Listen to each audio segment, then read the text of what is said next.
Wa may yaghlul, siapa yang curang, ya'ti bima ghalla yaumal qiyamah, dia akan membawa kecurangannya pada hari kiamat. Curang masalah kambing, di akhirat mikul kambing. Curang masalah lembu, di akhirat mikul lembu. Curang masalah tanah, di akhirat bawa tanah. Nanti di akhirat ada orang yang mikul rantang. Ini curang belum mengembalikan rantang tetangganya.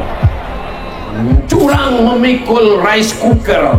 Ini ada yang paling parah, curang membawa tali jemuran. Mudah-mudahan semua kita lepas dari itu semua, insya Allah. Amin ya Rabbal. Biarlah apa yang disampaikan oleh Ustadz Abdul Somad ini terkait dengan kecurangan, kebohongan, kejelekan, dan lain sebagainya itu diresapi, didengarkan sendiri oleh pihak KPU, pihak Bawaslu, dan pihak-pihak terkait Pilpres 2024, terutama di pemilihan presiden ini, teman-teman ya. Karena kita banyak yang curiga adanya kecurangan ya terkait dengan Pilpres ini, sangat banyak sekali. Dan saya ingin informasikan di video ini teman-teman bahwa sebagian tempat rekapitulasi di tingkat kecamatan itu dihentikan. Padahal ini sudah waktunya untuk rekapitulasi tingkat kecamatan. Ini sebagian dihentikan. Salah satu alasan kenapa dihentikan karena katanya si rekap ataupun rekapitulasi online yang teman-teman ketahui itu bocor, banyak kesalahan. Dan kemarin juga ada video KPU, ketua KPU yang meminta maaf karena si rekap ini, teman-teman.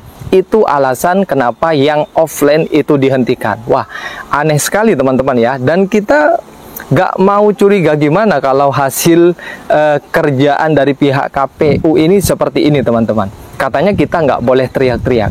Ataukah patut kita curigai real count di KPU ini akan disesuaikan dengan quick count yang sudah muncul semenjak pencoblosan selesai, teman-teman. Ingat ya, ini hati-hati. Karena banyak yang curiga real count dari KPU itu akan disesuaikan dengan quick count. Ini kan aneh teman-teman ya. Mana ada tingkat pemilu yang real count-nya menyesuaikan quick count. Kenapa kita curiga seperti itu? Karena bisa dilihat dari Sirekap. Meskipun Sirekap ini hanya alat bantu, tapi yang namanya alat bantu itu tentu yang bisa diakses oleh kita, yang bisa diakses oleh publik, teman-teman ya. Kemarin banyak penggelembungan suara yang harusnya setiap TPS itu maksimal 300 DPT, 300 orang yang berhak memilih di setiap TPS. Tapi kenapa di setiap TPS, di berbagai TPS, dan di sebagian TPS itu lebih dari 1000. Dan anehnya adalah suara 02 yang digelembungkan.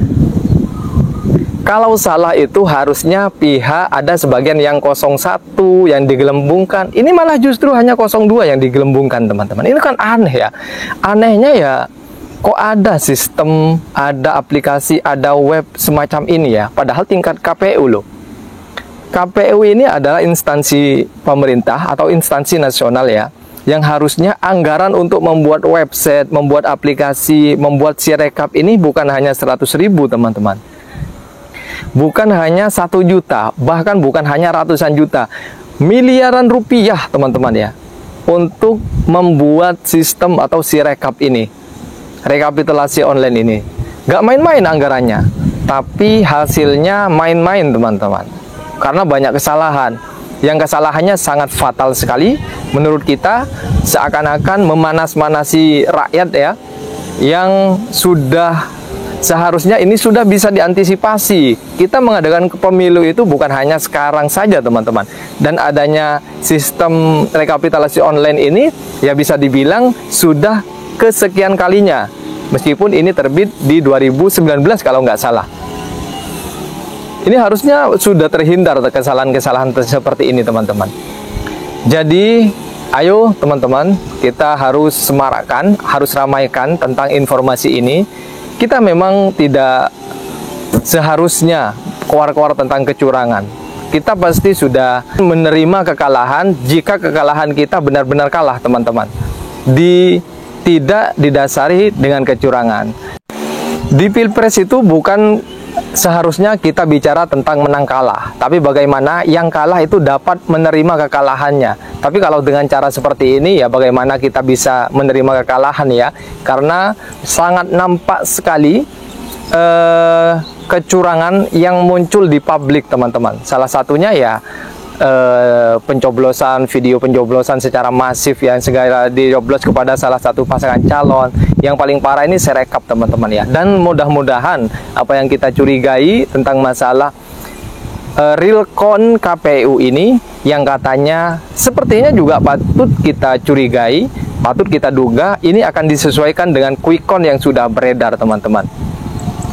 Quick count sendiri kemarin ini sudah muncul, padahal belum pencoblosan. Ini ketika di Najwa Shihab itu kemarin muncul di tanggal 13, padahal pencoblosan di tanggal 14. Kan aneh sekali kalau seperti ini ya.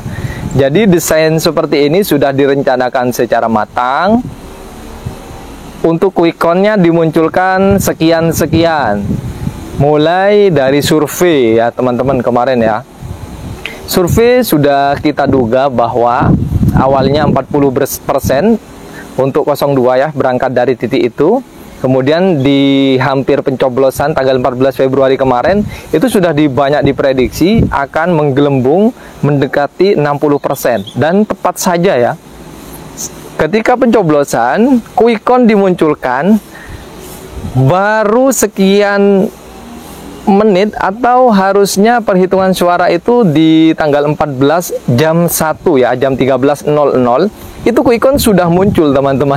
Itu kan aneh ya, mana bisa quick count muncul sebelum laporan dari para KPPS ya. Dan itu sudah muncul, harusnya penghitungan suara itu selesai ya paling enggak jam 2 siang lah, atau jam 14.00 lah, dari semenjak penghitungan jam 13 ya, KPPS bekerja, anggota KPPS bekerja. Namun quick count sudah pada muncul, teman-teman, dengan angka yang sangat-sangat luar biasa, yaitu 58%, bahkan mendekati 60%. Itu penggiringan opini yang mendekati satu putaran itu sudah didesain sepertinya ya. Didesain secara masif, didesain secara baik ya, begitu ya. Sehingga untuk real count sendiri ini merupakan ada tanda tanya juga ya.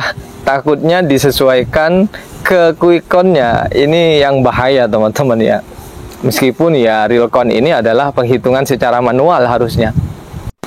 Tapi ya bagaimana bisa kita mengawasi itu sampai penghitungan KPU selesai ya. Tenaga kita sudah terbatas. Namun semoga di elit atau di tim Amin itu sampai selesai ya teman-teman ya. Oke, itu saja yang bisa kita sampaikan terkait informasi penghentian di bagian di beberapa tempat untuk rekapitulasi online, maksud saya rekapitulasi offline ya, rekapitulasi manual di tingkat kecamatan di beberapa tempat ya, yang perlu kita pertanyakan ini. Semoga bermanfaat dan silahkan teman-teman bisa diskusi di kolom komentar. Terima kasih. Assalamualaikum warahmatullahi wabarakatuh.